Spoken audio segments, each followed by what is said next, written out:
بسم الله الرحمن الرحیم. ماشاءالله د پولیس انتظامیه د طرف نه ډېر زبردست فیصله کړې شوې ده چې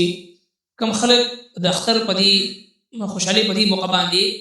دغه خوشحالي د خلکو دپاره د غم سبب او ذریعه جوړوي، د خلکو دپاره د مصیبت ذریعه جوړوي، او دا خوشحالي په داسې طریقې سره د مناولو کوشش کوي چې هغه نورو خلکو دپاره د مصیبت ذریعه جوړېږي. نو د داسې خلکو چې هر څومره مخنیوي وشي نو دا کمه ده، ځکه چې دغه هوایي ډزې او دغه په ناجایز طریقې سره د خپل خوشحالۍ اظهار کول ډېر کله داسې کېږي چې د یو انسان د قتل سبب او ذریعه جوړېږي. قرآن مجید فرقان حمید کې الله سبحانه وتعالی ارشاد فرمایي چې ومن قتلها فکأنما قتل الناس جميعا، د یو انسان قتل داسې دی ګویا د پوره انسانیت قاتل دی. نو دغه هوایي ډزې دغه هوایي ګولۍ چې کوم موږ او تاسو بعض ناپوهه خلک د خوشحالۍ په تور باندې دا ډزې کوي، د دوی دا سوچ او فکر نه چې دغه ډز او دغه ګولۍ پته نه لګي چې د څومره کسانو دپاره د غم او د مصیبت او د تکلیف سبب او ذریعه جوړي. نو لهذا دا خوشحالي الله سبحانه وتعالی دې دپاره موږ راکړې چې موږ په دې خوشحالۍ باندې د الله تبارک وتعالی شکر ادا کړو. په دې خوشحالۍ باندې موږ او تاسو د خوشحالي خپلو خپلوانو سره د مینې د محبت په صورت کې تېر کړو، او دغه شانتي چې کوم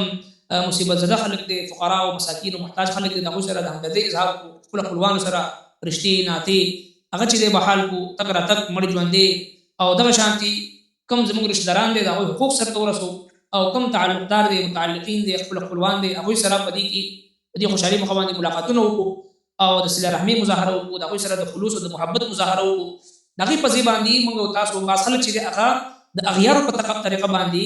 د کفارو په طریقه باندې د خوشحالۍ د اظهار کوشش چې کله کوي د هغې نه فساد خورېږي، د هغې نه قتل و غارتګیري کېږي، د هغې نه ناحق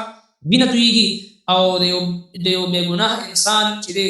هغه ژوند په دې سره ضایع کېږي. نو موږ خراج تحسین پیش کوو پېښور پولیس ته خصوصا چې هغوی په دې باندې د سخت اقدام کړی دی چې هر څومره سختۍ نه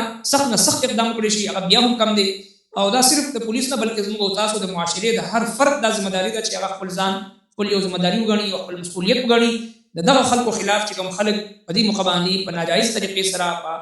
غلط طریقې سره د خپل خوشحالۍ اظهار کوي، هغه د خلکو دپاره د غم ذریعه جوړېږي چې د هغې مخنیوي وکړی شي. الله تبارک وتعالی موږ ته عمل توفیق ونصیب.